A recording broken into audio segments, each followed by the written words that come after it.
দিনাজপুরের নবাবগঞ্জ উপজেলায় 7 বছরের এক শিশুকে কুপিয়ে হত্যার মর্মান্তিক ঘটনা ঘটেছে।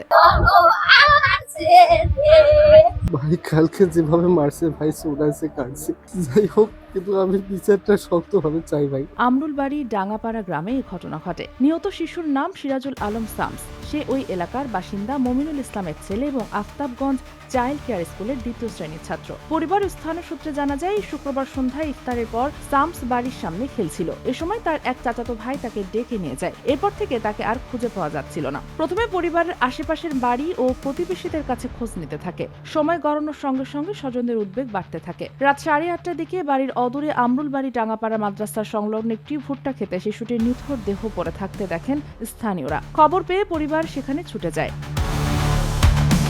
স্বজনদের ভাষ্য অনুযায়ী শিশুটির শরীরের বিভিন্ন স্থানে অস্ত্রের আঘাতের চিহ্ন ছিল। পায়ের ডান পায়ের উরুতে ও ঘাড়ের ডান পাশে গভীর ক্ষত। ডান হাতের বাহু সহ শরীরের একাধিক স্থানে চিহ্ন পাওয়া যায়।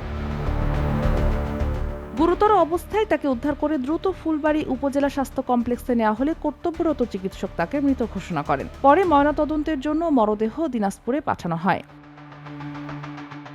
ঘটনাটি জানাজানি হলে পুরো এলাকায় শোকের ছায়া নেমে আসে। প্রতিবেশীরা জানান, শামস ছিল চঞ্চল ও সবার আদরের শিশু। এমন নৃশংস হত্যাকাণ্ডে তারা আতঙ্কিত ও ক্ষুব্ধ। স্থানীয়রা ঘটনার সুষ্ঠু তদন্ত এবং জড়িতদের দ্রুত গ্রেপ্তার ও দৃষ্টান্তমূলক শাস্তির দাবি জানিয়েছেন। এ বিষয়ে আইনশৃঙ্খলা বাহিনীর সদস্যরা ঘটনাস্থল পরিদর্শন করেছেন। প্রাথমিক জিজ্ঞাসাবাদের জন্য 2 জনকে আটক করা হয়েছে বলে জানা গেছে। সংশ্লিষ্ট সূত্রে নিশ্চিত করা হয়েছে তদন্ত চলছে।